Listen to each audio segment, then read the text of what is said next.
Moscow says its planes flew 15 sorties over Syria on Monday, October 5th. The Russian Defense Ministry released a video which it says shows a jet taking off from the Haymin airbase in Syria loaded with bombs. The video also shows bombs being dropped and explosions on the ground near the Syrian cities of Idlib, Homs and Aleppo.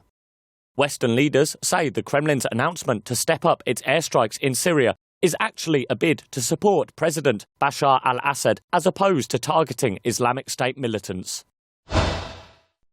The United States State Department says incursions into Turkish airspace last week by Russian warplanes are reckless and provocative. The Russian Defense Ministry said fighter aircraft entered Turkish airspace along the border with Syria for a few seconds over the weekend. The incident was condemned by NATO allies, and Ankara threatened to respond if provoked again. Meanwhile, U.S. Secretary of State John Kerry said the United States was greatly concerned about the incidents. He said his Turkish counterpart called him about the incidents, which Kerry discussed with Defense Secretary Ash Carter and Susan Rice, the White House National Security Advisor.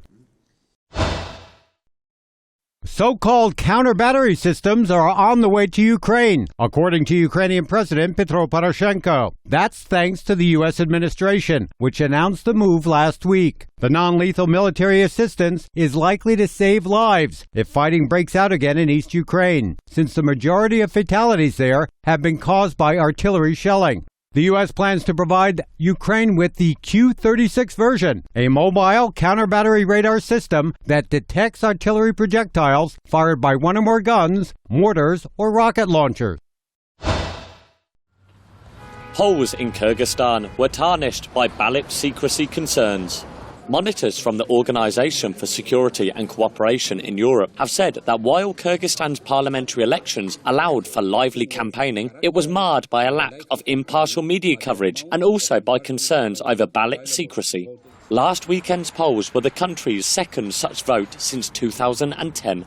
While campaigns in the former Soviet Republic were allowed to be competitive, they are not expected to alter the country's pro-Moscow course.